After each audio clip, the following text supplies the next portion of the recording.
Hello everyone, welcome to our channel study with DK. Friends, फिर हाजिर हैं देश और दुनिया की 22 दिसंबर की सभी महत्वपूर्ण करंट अफेयर्स न्यूज़ लेकर, जो सभी कॉम्पिटिटिव एग्जाम के लिए मोस्ट इंपॉर्टेंट है। तो चलिए दोस्तों, शुरू करते हैं आज का करंट डोज यानी करंट अफेयर्स। आज का पहला पॉइंट है, बड़ा इंपॉर्टेंट पॉइंट है, ध्यान से सुनिएगा। हाल ही में यूके और यूरोपीय संघ ब्रेक्जिट व्यापार सौदा वार्ता जारी रखने के लिए सहमत हुए। यूरोपियन यूनियन से ब्रिटेन कब अलग हुआ? इसका राइट आंसर है ऑप्शन नंबर बी, 31 जनवरी 2020 को यूरोपियन यूनियन से आपका ब्रिटेन क्या हुआ? अलग हुआ। और ध्यान रखिएगा, जो प्रक्रिया आपका यूरोपियन यूनियन से ब्रिटेन के अलग होने की चलाई गई, उसी को आपका ब्रेक्जिट कहा जाता है। इस पॉइंट को आप अच्छे से ध्यान रखिएगा। अब क्यों है आपका हाल ही चर्चाओं में, इस पॉइंट को अब हम लोग अच्छे से समझते हैं। यह है आपका द प्रिंट की report. Boris Johnson makes last dish push for the Brexit deal with the proposal on fishing rights. अब हुआ क्या? हाल ही में जो बोरिस जॉनसन है, यानी कहने का मतलब यूके के प्रधानमंत्री, प्राइम मिनिस्टर, इन्होंने आपका एक स्टेटमेंट दिया। वो स्टेटमेंट इस प्रकार था कि आपका जो ब्रिटेन का एक एरिया है, जिसे हम लोग इंग्लिश चैनल के नाम से जानते हैं, ये देख सकते हैं दोस्तों, ये पूरा का पूरा इंग्लिश चैनल एरिया है। और यूरोप में सबसे ज़्यादा जो फिशिंग होती है, ये इसी इंग्लिश चैनल में होती है। ठीक है ना? कहाँ पर होती है? इसी इंग्लिश चैनल सी में आपका सबसे ज़्यादा क्या होती है? फिशिंग की जाती है। यानी कहने का मतलब मछलियों को यहाँ पर आपका सबसे ज़्यादा पकड़ा जाता है। और ध्यान रखिएगा, पूरे यूरोप में जिस तरीके से भारत में दिन में एक बार ज़रूर आपका क्या बनती? दाल बनती है, तो उसी तरीके से यहाँ पर आपका फिश भोजन के रूप में लिया जाता है। ठीक है ना? अब ध्यान रखिएगा, इससे पहले यानी जब आपका ईयू में शामिल था कौन? ब्रिटेन, तो आपका पूरे यूरोप के जो 28 कंट्रीज थे, वो यहाँ पर आपका फिशिंग किया करते थे। अभी बोरिस जॉनसन ने आपका स्टेटमेंट दिया कि आपका थर्ड अलाई 31 दिसंबर 2020 के बाद यहाँ पर फिशिंग नहीं कर पाएगा। तो इस वजह से ये बहुत ज़्यादा चर्चाओं में है। इस पॉइंट को ध्यान रखिएगा। सबसे पहले तो हम लोग यूरोपियन यूनियन को समझते हैं। किसको? आपका यूरोपियन यूनियन को समझते हैं। ध्यान रखिएगा दोस्तों, यूरोपियन यूनियन आपका जो है अनेक देशों का एक संगठन है। ठीक है ना? जैसे आप इस तरीके से समझिए कि आपका अपना इंडिया है। ठीक है ना? क्या है? अपना इंडिया है। इंडिया में टोटल आपका स्टेट कितने हैं?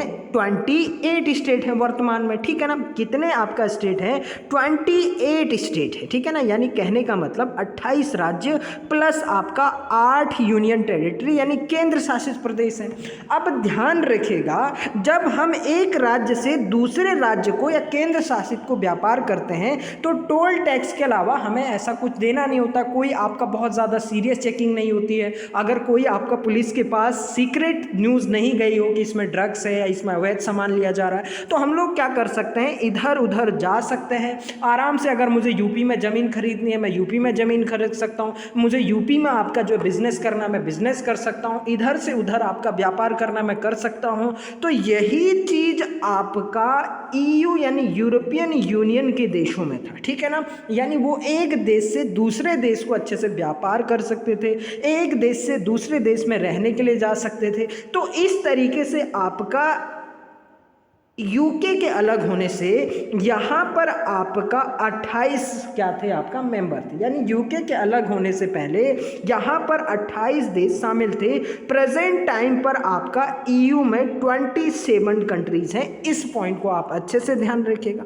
अब जब आपका ईयू से ब्रिटेन अलग हुआ, तो इसी प्रोसेस को क्या कहा गया? ब्रेक्जिट कहा गया। इस पॉइंट को आप अच्छे से ध्यान रखिएगा। अगर बात करें यूरोपियन यूनियन की, तो ध्यान रखिएगा दोस्तों, 1957 में इसकी स्थापना होती। कब होती है? 1957 में रोम संधि के पश्चात आपका इसकी स्थापना होती है। और इसे आपका शुरुआत में यूरोपियन इकोनॉमिक कम्युनिटी कहा जाता था। क्या कहा जाता था? यूरोपियन इकोनॉमिक कम्युनिटी कहा जाता था। बाद में आपका 1995 में, कब? आपका 1995 में इसका नाम चेंज करके आपका यूरोपियन यूनियन रखा गया। और ध्यान रखिएगा आपका वर्तमान में इसमें कितने सदस्य हैं। ईयू के अलग होने के बाद 27 सदस्य हैं, 27 मेंबर हैं। और ध्यान रखिएगा दोस्तों, होता क्या है आपका 1999 में, कब आपका 1999 में आपका एक मुद्रा यहाँ पर प्रचलित होती है जिसे कहा जाता है आपका यूरो। और ध्यान रखिएगा प्रेजेंट टाइम पर ईयू के 19 कंट्रीज इस मुद्रा को क्या करते हैं आपका प्रचलन में लाते हैं, यानी 19 कंट्रीज में यही आपका यहाँ पर साझी मुद्रा क्या होती है चलती है, जिसका नाम है आपका यूरो। इस पॉइंट को भी आप अच्छे से ध्यान रखिएगा। यूरोपियन यूनियन का जो मुख्यालय है वो है आपका ब्रुसेल्स में। कहाँ है आपका ब्रुसेल्स में, नोट कर लीजिएगा, बहुत बार पूछा गया है। और ये जो ब्रुसेल्स है वो है आपका बेल्जियम में। इस पॉइंट को अच्छे से ध्यान रखिएगा। और 1999 में आपका यूरो मुद्रा यहाँ पर प्रचलित होती है। 19 देशों में आपका प्रेजेंट टाइम पर ये प्रचलित है। और ध्यान रखिएगा इसी बेहतर काम के लिए, यानी इनके बीच में जो फ्री ट्रेड एरिया होता था या आपका जो यूरोपियन कंट्रीज के जो देश थे उनमें आपका जो संबंध था, उसके लिए ही आपका शांति व्यवस्था को स्थापित करने के लिए 2012 में इन्हें आपका यानी यूरोपियन यूनियन को नोबेल शांति पुरस्कार भी प्रदान किया जाता है। इस पॉइंट को ध्यान रखिएगा। और इसे आपका कॉमन मार्केट या कस्टम यूनियन भी कहते हैं, ठीक है ना। क्या कहते हैं, कॉमन मार्केट और कस्टम यूनियन भी कहते हैं। लेकिन आपका ईयू से 31 जनवरी 2020 को प्रोवाइडेड ब्रिटेन अलग हो गया था, लेकिन अब जो लागू होंगे सारे के सारे प्रोसेस लागू होंगे। ये लागू होने वाले हैं 31 दिसंबर 2000 आपका 20 को। इसीलिए ब्रिटेन के सारे जो मॉल से सुपरमार्केट थे वो खाली हो चुके हैं, क्योंकि ब्रिटेन वासियों को लगता है कि जब आपका ब्रेक्जिट पूर्णतः लागू हो जाएगा 31 दिसंबर 2020 से, तो यहाँ जो आपका गुड्स वगैरह है, सामान है, उनकी जो कॉस्ट है, कीमत है, वो काफ़ी ज़्यादा क्या हो जाएगी, बढ़ जाएगी। तो अभी हाल ही में बोरिस जॉनसन ने आपका इस तरीके का स्टेटमेंट दिया। और उसके बाद आपका यूरोपियन यूनियन ने कहा कि भैया अभी प्रेजेंट टाइम पर कोरोना की सिचुएशन में सब देशों की हालत ख़राब है, तो आपका जो व्यापार सौदा है इसे आपका जारी रखा जाए। तो कोई एग्जैक्ट डेट आपका ब्रिटेन ने नहीं दिया है। ब्रेक्जिट का जो पूरा का पूरा प्रोसेस है वो चलता रहेगा, लेकिन आपका कुछ दिन हम क्या कर सकते हैं, इसमें ढील दे सकते हैं, लेकिन अभी तक डेट नहीं दिया है। तो कब तक आपका ये जो व्यापार सौदा है ब्रेक्जिट का वो कब तक जारी रहता है, ये आपका देखने वाली बात है। आई होप दोस्तों आपको सारी की सारी बातें समझ में आई होगी। बढ़ते हैं हम लोग अपने नेक्स्ट पॉइंट की ओर। नेक्स्ट पॉइंट है, हाल ही में खेल मंत्रालय ने किसको आयुष मंत्रालय प्रतिस्पर्धी खेलों के रूप में मान्यता दी है। ध्यान रखिएगा दोस्तों, अभी हाल ही में खेल मंत्रालय और आयुष मंत्रालय ने एक खेल को आपका प्रतिस्पर्धा यानी कॉम्पिटिटिव खेलों के रूप में मान्यता दी है। वो है आपका योगासन। ये है आपका द हिंदू का article, yogasana recognise as a competitive sports in India, यानी इंडिया में अब इसे आपका एक प्रतिस्पर्धी खेल के रूप में मान्यता दे दी गई है। ध्यान रखिएगा, अभी खेल मंत्रालय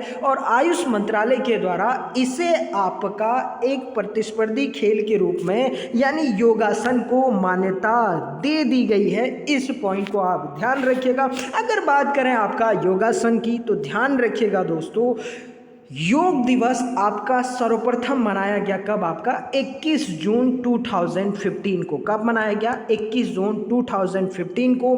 और माफ करेगा, यूएनओ के द्वारा इसे मान्यता दी गई थी 2015 में ही। और तब से प्रत्येक वर्ष आपका 21 जून को अंतर्राष्ट्रीय योग दिवस मनाया जाता है। इस पॉइंट को ध्यान रखिएगा। अगर बात करें आपका योग की, तो ध्यान रखिएगा दोस्तों, पूरे विश्व में आपका योग को जो फैलाने का श्रेय दिया जाता है वो भारत को ही दिया जाता है। और योग का जनक बोला जाता है पतंजलि को। किसको कहा जाता है, पतंजलि को आपका योग का जनक माना जाता है। इन्हीं के द्वारा योग का जो इनिशिएट था वो किया गया। और ध्यान रखिएगा, जो 2020 यानी जो 2020 की थीम थी वो थी योगा एट होम। क्या आपका yoga at home, yoga with family. ध्यान रखिएगा दोस्तों, ये आपका एग्ज़ाम में पूछा जा सकता है। 2020 की जो थीम थी यानी योगा की, वो आपका क्या थी, तो ध्यान रखिएगा योगा एट होम और योगा विथ फैमिली, ये आपका 2020 के योगा दिवस की थीम थी।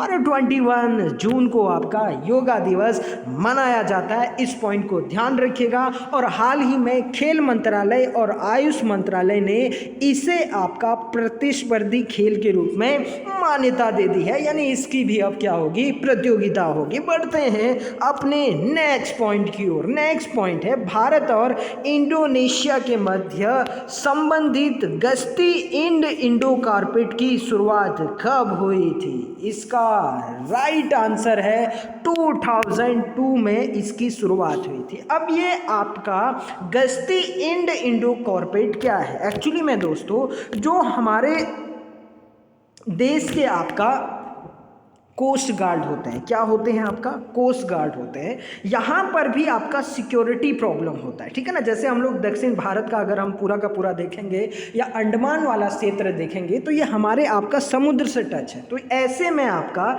जो समुद्री सिक्योरिटी होती है या समुद्री डाकुओं का जो डर होता है या कोई अन्य देश के द्वारा भारत पर आक्रमण करने का डर होता है, वो सिर्फ आपका लैंड से नहीं होता बल्कि समुद्र से भी आपका काफ़ी ज़्यादा खतरा रहता है। तो ऐसे सिचुएशन में भारत और इंडोनेशिया के द्वारा प्रत्येक वर्ष आपका इंड इंडो कॉर्पेट क्या किया जाता है, यहाँ पर गश्ती की जाती है, ठीक है ना। कहाँ पर, जहाँ पर हमारा क्या होता है, कोस्ट गार्ड एरियाज होते हैं, ठीक है ना। तो वो जांच करते हैं कि कहाँ पर इस तरीके की सिचुएशन बन सकती है और कहाँ पर भारत के लिए प्रॉब्लम क्रिएट हो सकती है, इंडोनेशिया के लिए प्रॉब्लम क्रिएट हो सकती है। तो ध्यान रखिएगा दोस्तों, ये आपका हाल ही में जो आयोजित किया गया है, ये आपका 35वां संस्करण था। इस पॉइंट को आप अच्छे से ध्यान रखिएगा। ये है आपका ANI न्यूज़ का article, India Indonesia navies undertake 25th coordinated patrol, यानी यहाँ पर आपका पेट्रोलिंग की गई आपका एक दूसरे के सहयोग से, किसके द्वारा, इंडोनेशिया और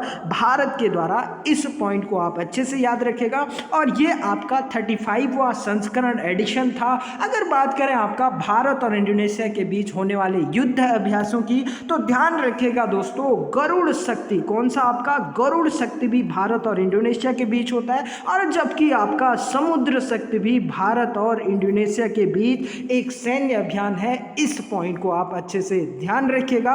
और आपका इंडोनेशिया की राजधानी है जकार्ता, और इसी जकार्ता में आपका आसियान का क्या है, हेडक्वार्टर है। अब दोस्तों ध्यान रखिएगा, अभी हाल ही में हमने करंट अफेयर्स न्यूज़ में ही पढ़ा था कि जो 26 जनवरी 2021 में जो हमारा गणतंत्र दिवस मनाया जाएगा, उसके चीफ गेस्ट होंगे बोरिस जॉनसन। लेकिन आपसे एग्जाम में पूछा जा सकता है कि जब 26 जनवरी 1950 को हमने अपना पहला रिपब्लिक डे यानी पहला गणतंत्र दिवस सेलिब्रेट किया था, तो उस समय आपका चीफ गेस्ट कौन थे, तो ध्यान रखिएगा, इसी इंडोनेशिया के राष्ट्रपति जिनका नाम था सुकर्णो। यही सुकर्णो हमारे देश के पहले गणतंत्र दिवस के चीफ गेस्ट थे। इस पॉइंट को आप अच्छे से ध्यान रखिएगा।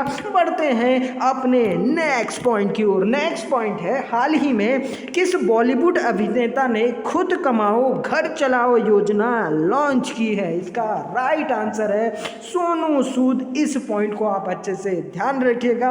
अगर आप कोरोना काल से देखें तो लगातार आपका ह्यूमैनिटेरियन वर्क सोनू सूद के द्वारा किया जा रहा है, और ये आपका जो है सैल्यूट करने वाला काम है। एक हिसाब से जिस तरीके से हम लोग लगातार देख रहे हैं उनको ह्यूमैनिटी के आपका जो है क्षेत्र में काम करने के लिए, लोगों की हेल्प करने के लिए, मजदूरों की हेल्प करने के लिए, गरीबों की हेल्प के लिए लगातार उनकी कोशिश जारी है। अब समझते हैं क्या है आपका सोनू सूद जी की खुद कमाओ घर चलाओ योजना, ठीक है ना। सबसे पहले तो ध्यान रखिएगा दोस्तों, ये आपका इनका सेल्फ फंडेड है। क्या है आपका, सेल्फ फंडेड योजना है। इसके तहत आपका सोनू सूद क्या करेंगे कि प्रवासियों को आपका ई रिक्शा प्रदान करेंगे। क्या प्रदान करेंगे, आपका का ई रिक्शा प्रदान करेंगे और उस ई रिक्शा से उनका मकसद है कि लोग आपका खुद कमाएं और खुद से आपका रोजगार पैदा करें और जिससे आपकी उनकी आजीविका क्या हो सके, बढ़ सके। अगर बात करें सोनू सूद की तो ध्यान रखिएगा दोस्तों, अभी हाल ही में उन्होंने अपनी आत्मकथा लिखी है जिसका नाम है आई एम नॉट मसीहा। क्या नाम है आपका? मैं मसीहा नहीं हूँ, ये उनकी आत्मकथा है। और साथ में उनको जो यूनियन नेशन ह्यूमैनिटेरियन अवार्ड है, कौन सा अवार्ड आपका? UN ह्यूमैनिटेरियन अवार्ड, ठीक है ना। इस पॉइंट को दोस्तों नोट कर लीजिएगा। जो ये ह्यूमैनिटेरियन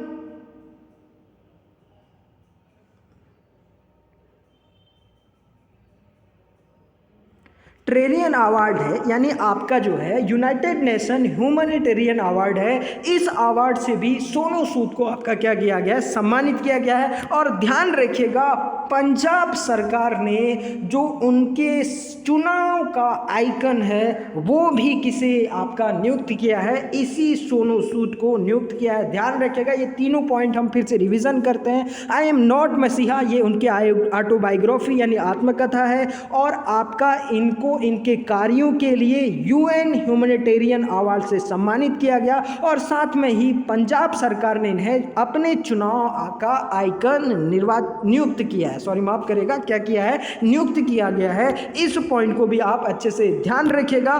बढ़ते हैं अपने नेक्स्ट पॉइंट की ओर। नेक्स्ट पॉइंट बड़ा इंपॉर्टेंट है। हाल ही में कौन सा भारतीय चिड़ियाघर ISO सर्टिफिकेशन पाने वाला भारत का पहला चिड़ियाघर बन गया? इसका राइट आंसर है नेहरू जूलॉजिकल पार्क, हैदराबाद। अब ध्यान रखिएगा, यह है आपका द हिंदू का article. Nehru zoological park first to get ISO certification. The Nehru Zoological Park has become the first India's acquire ISO 9001-2015 quality management standard certification. क्या मिला है इनको? Management standard certification 9001-2015। इस पॉइंट को आप अच्छे से ध्यान रखिएगा। और ये भारत का पहला जूलॉजिकल पार्क है जिसको आपका पहला चिड़ियाघर है जिसे ISO सर्टिफिकेशन मिला है। ये बड़ा इंपॉर्टेंट पॉइंट है। इसने यहाँ पर आपका काफ़ी अच्छा मैनेजमेंट किया, एनवायरनमेंट को सेव करते हुए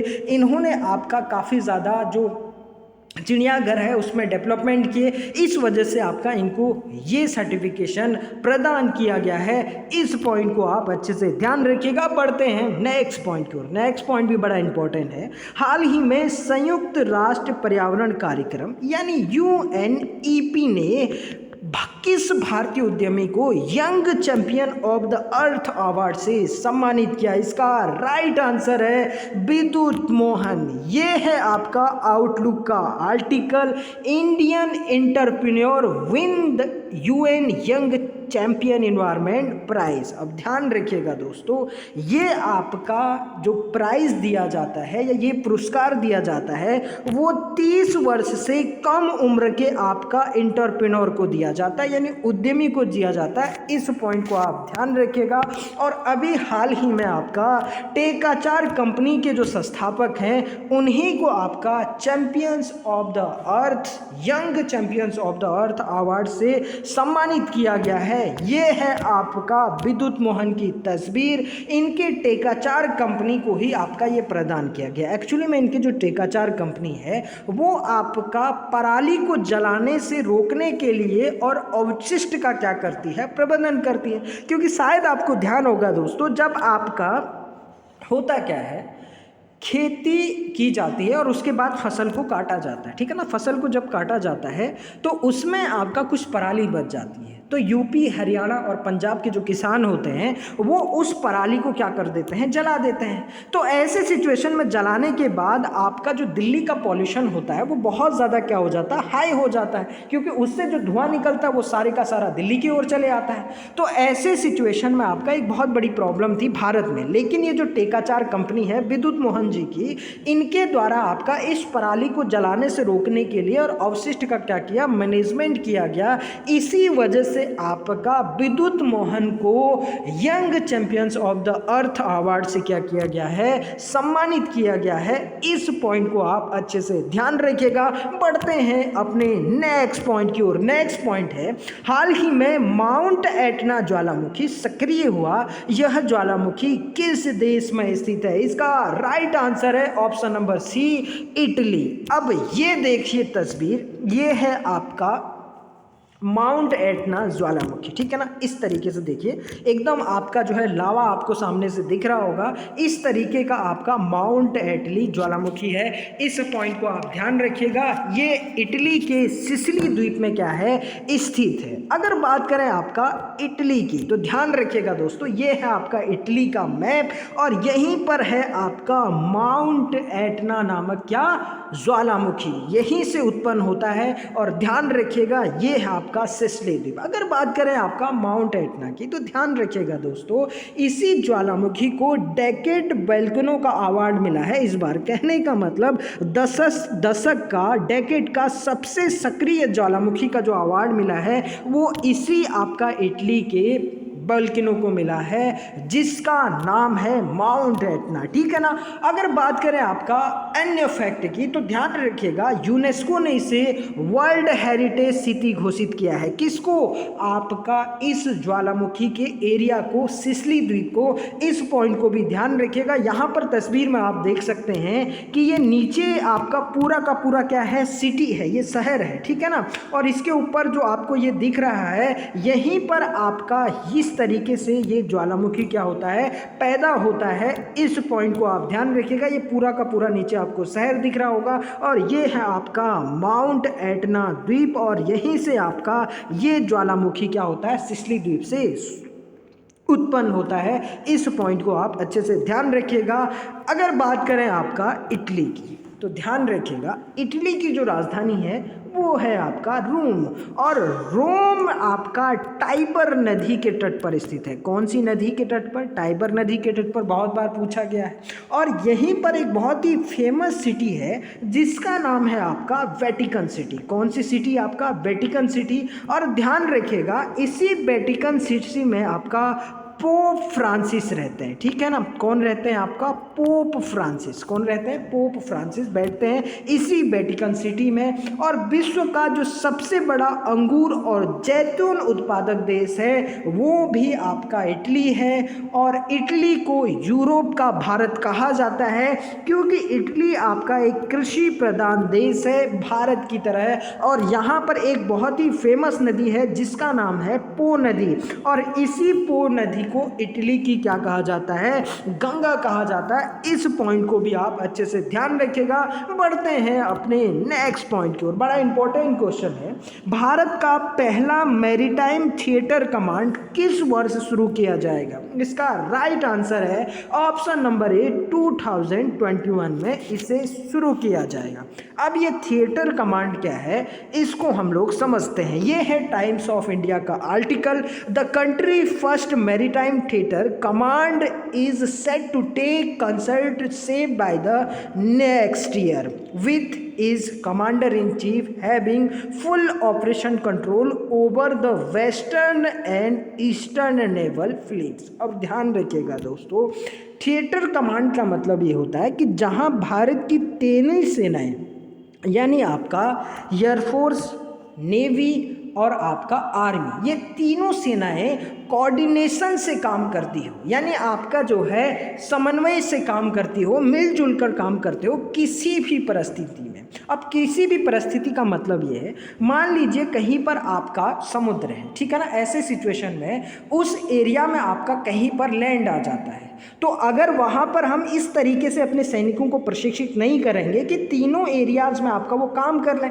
तो ऐसे सिचुएशन में क्या होगा कि अगर नेवी कहीं पर आपका लैंड में आ जाती है तो आपका वो हाथ खड़े तो कर नहीं सकती है। अगर वो हाथ खड़े करेगी तो सामने वाला हम पर क्या कर देगा? कहीं ना कहीं वॉर कर देगा। तो ऐसे सिचुएशन में हम लोग हार जाएंगे। तो आपका जो ये मैरीटाइम थिएटर कमांड है, इसको बनाने का उद्देश्य ये है कि तीनों सेनाएं आपका कोऑर्डिनेशन से काम करें। यानी कहने का मतलब ये है कि आपका ऐसा प्रशिक्षण दिया जाए या ऐसा सिस्टम बनाया जाए कि हमारी सेना तीनों आपका जो है क्षेत्र में, चाहे वो आपका थल क्षेत्र में हो, चाहे वो नेवी क्षेत्र में हो यानी आपका जो है समुद्र में हो, या आपका जो है हवा में हो यानी एयरफोर्स में हो, ठीक है ना। तो वो जो फोर्सेज हैं वो सारे एरियाज में क्या कर सके, बेहतर कोऑर्डिनेशन के लिए काम कर सके, कोऑर्डिनेशन करके काम कर सके। इसीलिए आपका मैरीटाइम थिएटर कमांड बनाया जा रहा है। वैसे भारत में ऑलरेडी 2 थिएटर कमांड होते हैं, एक कमांड होता है थिएटर कमांड, ठीक है ना, जो अंडमान निकोबार में है, और दूसरा आपका न्यूक्लियर आर्सेनल कमांड। लेकिन ध्यान रखिएगा मैरीटाइम थिएटर कमांड पहली बार भारत में आपका जो है 2021 में शुरू किया जाएगा। इस पॉइंट को आप अच्छे से ध्यान रखिएगा।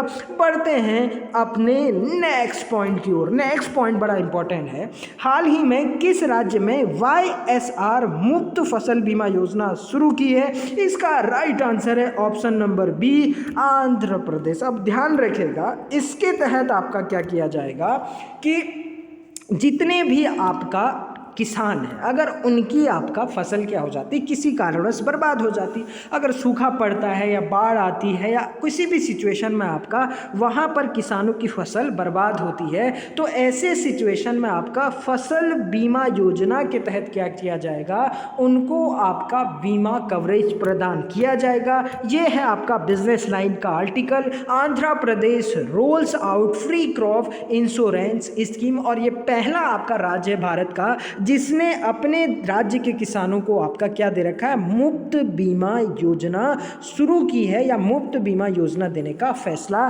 किया है। अगर बात करें आपका प्रधानमंत्री बीमा योजना की, तो ध्यान रखिएगा दोस्तों 2016 में यानी 13 जनवरी 2016 में इस प्रधानमंत्री फसल बीमा योजना को क्या किया गया, शुरू किया गया। इसके तहत भी यही प्रावधान थे कि अगर ओले पड़ जाते हैं, कहीं पर जमीन धंस जाती है, जल भराव हो जाता है, या बादल फटने की वजह से या प्राकृतिक आग से नुकसान से अगर खेती को किसी प्रकार से नुकसान होती है, तो आपका जो है जो किसान है उसको आपका बीमा प्रदान किया जाए। लेकिन इसमें एक आपका क्या था, प्रावधान था। प्रावधान ये था कि आपका जो है खरीफ फसल के टाइम पर, ठीक है ना, यानी कहने का मतलब जो प्रधानमंत्री फसल बीमा योजना है इसके तहत किसानों को खरीफ की फसल के लिए 2% का क्या देना होगा, प्रीमियम देना होगा, और साथ में रबी के फसल के लिए 1.5% का क्या देना होगा, प्रीमियम देना होगा।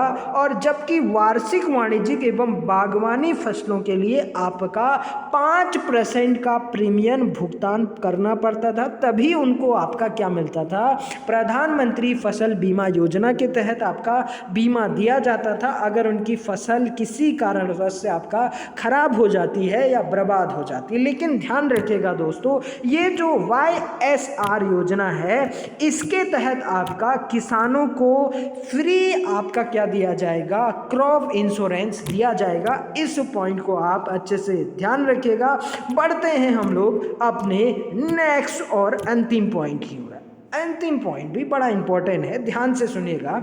जेवर एयरपोर्ट का नाम बदलकर रखा गया, इसका राइट आंसर है option number C, Noida international airport. ये है आपका द इकोनॉमिक्स टाइम्स का article. Greenfield airports in Jewar named Noida international airport. अगर बात करें आपका नोएडा की, तो ध्यान रखिएगा दोस्तों, अभी हाल ही में यानी यूपी के जो सीएम होते हैं जिनका क्या नाम है आपका, योगी आदित्यनाथ, ठीक है ना। तो योगी आदित्यनाथ जी के द्वारा ही आपका अभी घोषणा की गई है कि जेवर एयरपोर्ट का अब नाम क्या होगा, नोएडा इंटरनेशनल एयरपोर्ट, ठीक है ना। इस पॉइंट को आप अच्छे से ध्यान रखिएगा। और इसका जो है अभी हाल ही में लोगो भी जारी किया गया है। क्या आपका लोगो जारी किया गया है, और वो लोगो आपका सारस क्रेन को रखा गया। किसको, आपका सारस क्रेन, क्योंकि यहाँ का ये राष्ट्रीय पक्षी है। और ध्यान रखिएगा इसका जो निर्माण किया जा रहा है वो आपका ज्यूरिख एयरपोर्ट इंटरनेशनल के द्वारा किया जा रहा है, ठीक है ना। स्विट्जरलैंड की एक कंपनी है और इस तरीके से आपका इसका निर्माण होगा। और 2021 तक आपका ये क्या हो जाएगा, कंप्लीट हो जाएगा। इस पॉइंट को आप अच्छे से ध्यान रखिएगा। तो ये था दोस्तों आज की सभी महत्वपूर्ण करंट अफेयर्स न्यूज का एनालिसिस जो सभी कॉम्पिटिटिव एग्जाम के लिए मोस्ट इंपॉर्टेंट है। तो चलिए दोस्तों फिर मिलते हैं एक नए करंट अफेयर्स न्यूज एनालिसिस के साथ। तब तक आप पढ़ते रहिए। Thank you very much. God bless you all.